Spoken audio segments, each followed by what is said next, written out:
कक्षा 10वीं व्याकरण टॉपिक जो विषय के अंतर्गत 4 अंक के लिए वाच्य से प्रश्न पूछे जाते हैं। इसके पहले तक जो प्रश्न पूछने का तरीका था वो प्रश्न दे दिए जाते थे, बच्चा हल करता था।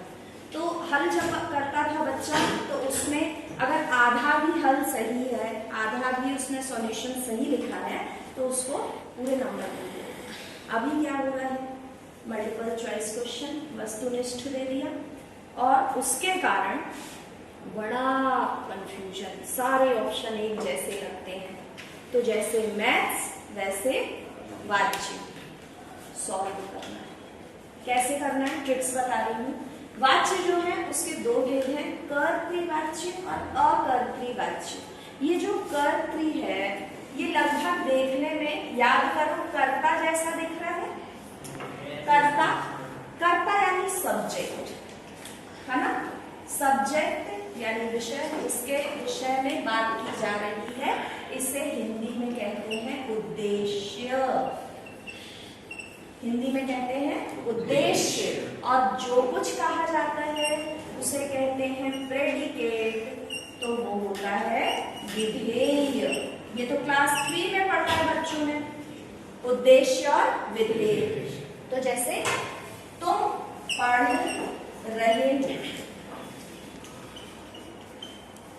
तुम सब पढ़ रहे हो, या राम पढ़ रहा है, नमन पढ़ रहा है।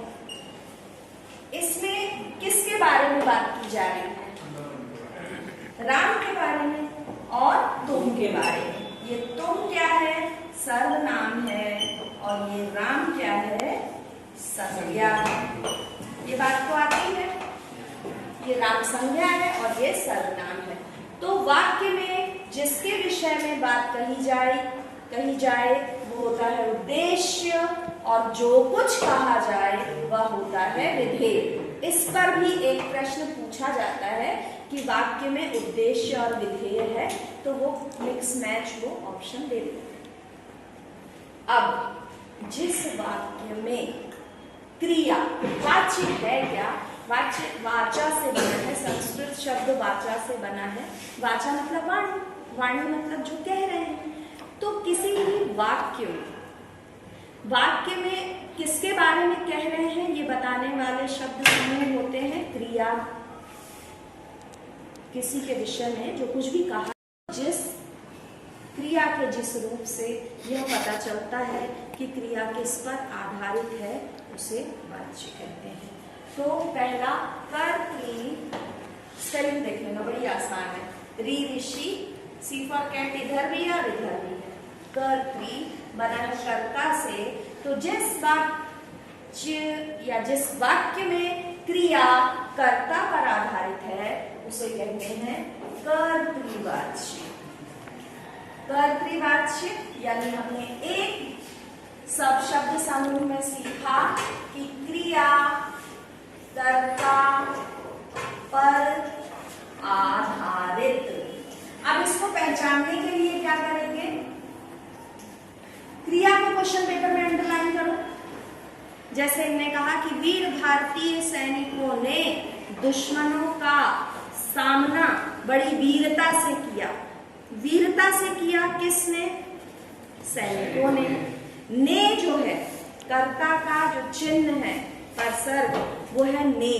तो ने जहां पर है वो कर्तृवाच्य हो गया। कितना आसान। दूसरा कर्मवाच्य। कर्मवाच्य बदलने की बात होती है ना। तो इसका एक फॉर्मूला सीखो। कर्ता यानी सब्जेक्ट, जो प्रश्न दिया हुआ है प्रश्न पत्र में, उसमें सब्जेक्ट के साथ से या के द्वारा जो भी सूटेबल हो उसको जोड़ दो।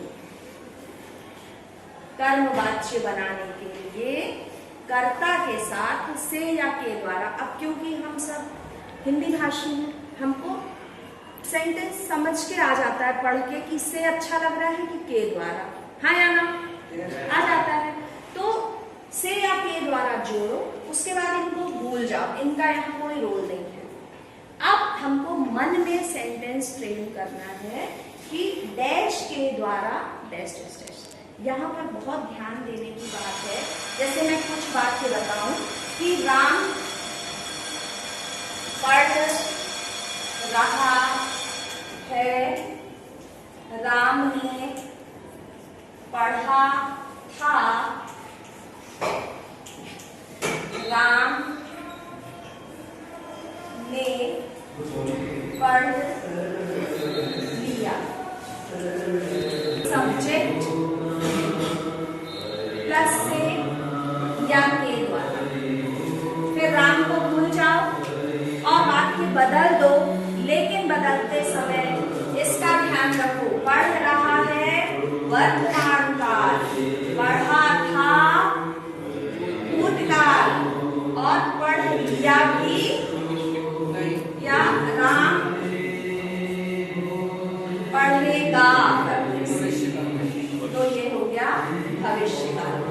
ठीक है, तो बदलते समय हमको काल का जरूर ध्यान रखना। अब ये अपन फॉर्मूले के हिसाब से चेंज करें तो राम के द्वारा पढ़ा जा रहा है, राम से पढ़ा गया, राम से पढ़ा भविष्यकाल जाएगा। यहाँ पर आज आपने सीखा कर्तृवाच्य और कर्मवाच्य। भाववाच्य